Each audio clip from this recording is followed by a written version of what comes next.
हाँ जी बच्चों, स्वागत है आप सभी का पार्ट नंबर 4 ग्लोबलाइजेशन। अब तक के बेटा पार्ट्स में हम लोगों ने डिस्कस कर लिया था मीनिंग ऑफ ग्लोबलाइजेशन, हमने पढ़ लिया था इकोनॉमिक, कल्चरल और पॉलिटिकल कंसिक्वेंसेस। ये बिल्कुल लास्ट पार्ट है, ठीक है। और इस पार्ट में हम क्या पढ़ने वाले हैं, यहाँ हम बेटा पढ़ने वाले हैं क्रिटिसिज्म, यानी कि ग्लोबलाइजेशन के खिलाफ पूरी दुनिया और भारत का जो आंसर है वो छोटा है, लेकिन जो पूरी दुनिया है, यानी कि सब लोग खुश नहीं है इससे। मैंने कहा था ना स्टार्टिंग में आपको, कुछ लोग हैप्पी हैं, कुछ लोग अनहैप्पी हैं, तो सब लोग खुश नहीं है उससे। तो हम लोग आज का टॉपिक हमारा क्या है, रेजिस्टेंस टू ग्लोबलाइजेशन, की वैश्वीकरण से लोग कैसे बचते हैं या कैसे उससे बचना चाह रहे हैं। एंड नेक्स्ट आपका India and resistance to globalisation. तो अब हम लोग जरा बात करते हैं वर्ल्ड स्टेज की, बात करते हैं इसकी बुराइयों की बात करते हैं। तो सबसे पहले आती है आपकी लेफ्ट। पता है आपको, लेफ्ट वो लोग होते हैं जो लोग एक तरह से गरीबों की बात करते हैं। लेफ्ट मतलब आपका हिंदी बोलते हैं आपका वामपंथी, ठीक है ना। तो ये लोग क्या कह रहे हैं, ये लोग कह रहे हैं कि जो आपका ग्लोबलाइजेशन है ये एक ऐसा फेस दिखाता है जिसमें गरीब और गरीब हो रहा है, अमीर और अमीर हो रहा है। यानी कि देखो ना, rich getter richer and poor is getting poorer. अमीर जो है वो और अमीर हो जा रहा है और गरीब जो है वो और गरीब हो रहा है। तो ये क्यों होता है, ये होता है बिकॉज ऑफ ग्लोबलाइजेशन, ठीक है। So it represents a particular phase of global capitalism that makes rich richer and poor poorer. ये किसका मानना है, ये मानना है लेफ्ट विंग का। अब जो लोग होते हैं राइट, यानी कि जो होते हैं दक्षिणपंथी, जो लोग एक खुली मार्केट की बात करते हैं, उनका भी एक पॉइंट ऑफ व्यू है। वो लोग कहते हैं कि भाई राइट यहाँ पे 3 पॉइंट्स रखते हैं, पहला पॉइंट, दूसरा पॉइंट और तीसरा पॉइंट। इससे पहले एक चीज आप ये जानो कि ये जो पुअर है ये और गरीब क्यों हो रहा है।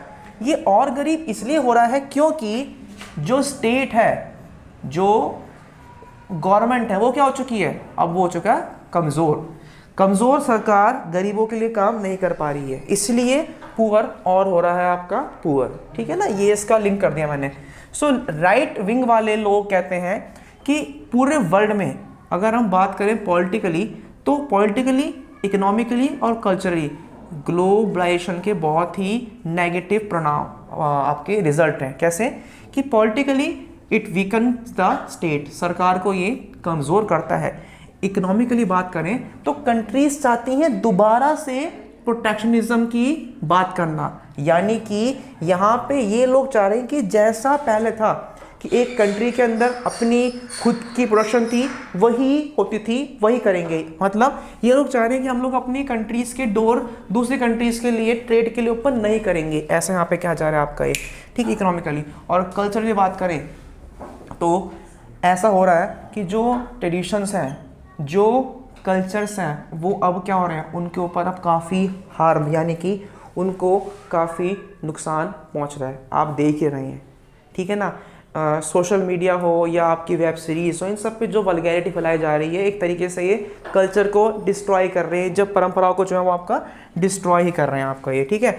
अगर हम इन मीटिंग्स के और जाते हैं आगे, तो हम देखते हैं 1999 में WTO की मिनिस्ट्रल मीटिंग हुई थी, जिसमें पूरे वर्ल्ड में जो अनफेयर ट्रेडिंग प्रैक्टिस, यानी कि जो डेवलप कंट्रीज अपनी ट्रेड को अपने लिए बनाने के लिए पावरफुल, अपने लिए बनाने के लिए बेनिफिशियल, वो बाकी कंट्रीज के ऊपर काफ़ी इलीगली, काफ़ी गलत तरीके से जो अपने वो काम उनसे करवा रही है, तो उनके खिलाफ आपका प्रोटेस्ट होता है, WTO उसका हेड बनता है। इसी के साथ साथ आपके बेटा एग्जाम में सवाल पूछते हैं वर्ल्ड सोशल फोरम के ऊपर कि what is world social forum. तो क्या है ये, it is a global platform, यानी कि एक ऐसा प्लेटफॉर्म है जहाँ पे क्या, जहाँ पे दुनिया भर के आपके लगा लो, जहाँ पे दुनिया भर के जो आपके ह्यूमन राइट्स एक्टिविस्ट हैं, जो लेबर है, जो यूथ है, जो वुमेन है, एक्टिविस्ट हैं, ये सब मिलकर क्या कह रही हैं, ये सब मिलके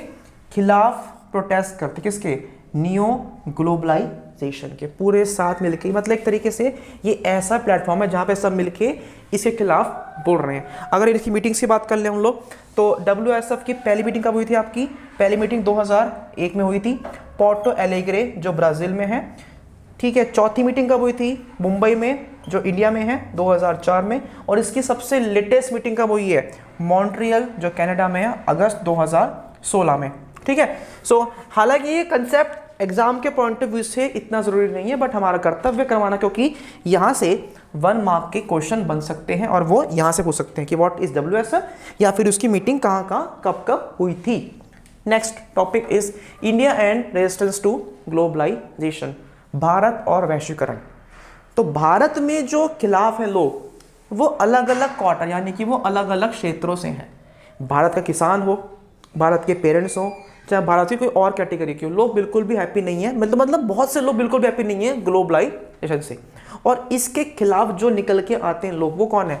वो हैं पॉलिटिकल पार्टीज हैं और वो इंडियन सोशल फोरम है।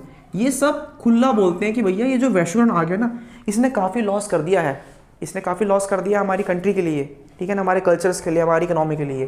खास करके जो, अब एक चीज़ बताओ ज़रा आप लोग, अब हम लोग देखते हैं कि हम लोग 100-150 बचाने के लिए अक्सर हम लोग मॉल से या मॉल से हम जाके हम लोग शॉपिंग करते हैं, ठीक है ना, वहाँ से एक बारी 10 किलो चावल ले आएंगे, ये सब ले आएंगे। लेकिन जो घर के पास दुकानें परचून की, क्या हो रहा है उनका? काम ठप हो रहा है उनका।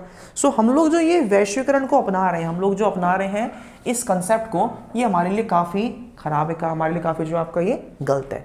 इसी के खिलाफ जो आपकी मल्टीनेशनल कंपनीज है ना, इनके ही खिलाफ ट्रेड यूनियंस और फार्मर्स ने बहुत बार प्रोटेस्ट जो है वो करा है। क्यों? क्योंकि 15 रुपये का बर्गर अगर आपको मिलता है आपके गली किनारे, तो आप उससे 100 बार सवाल करते हैं कि इसमें चटनी है या नहीं है।